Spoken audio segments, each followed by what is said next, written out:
for Shut-Ins, number 148. Hey, I open with a theological question.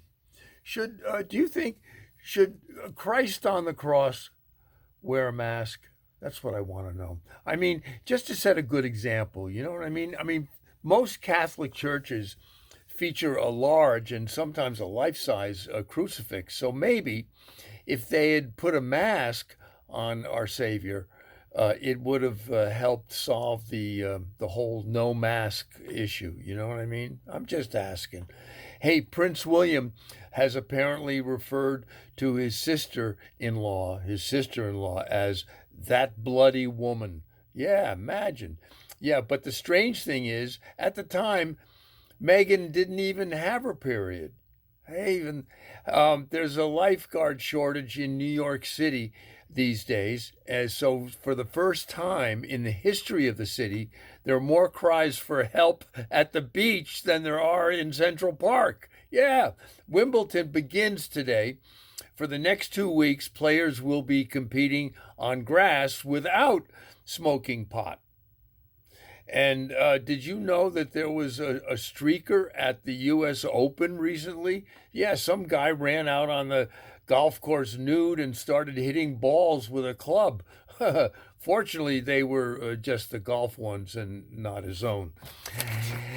But President Biden had to walk back his announcement that he was going to veto the infrastructure bill if he didn't get his other bill passed. Yeah. See, most of the time, a guy like Biden would blame his age for that kind of confusion. But this time, it wasn't the medication. It was just the minority leader that did the trick. And a spectator carrying a sign caused a major crash at the start of the Tour de France. Yeah, it was the biggest pile-on of cyclists at the famous bike race since it was proven that Lance Armstrong won all those races because of steroids. Yeah, talk about piling on. And Britney Spears wants to have her IUD removed. Yeah, apparently all of a sudden Britney wants to get fucked by somebody other besides her conservator.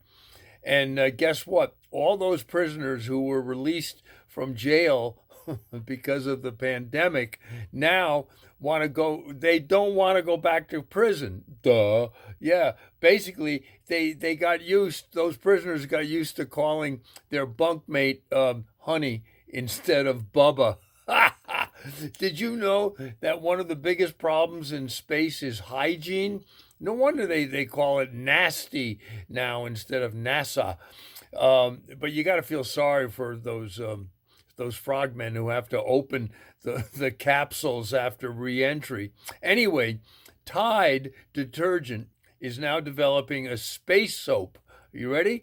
But female astronauts are opposed. They're afraid that now not only will they have to do spacewalks, but laundry too. Yeah. Anyway, that's Monologue for Shut-Ins number 148.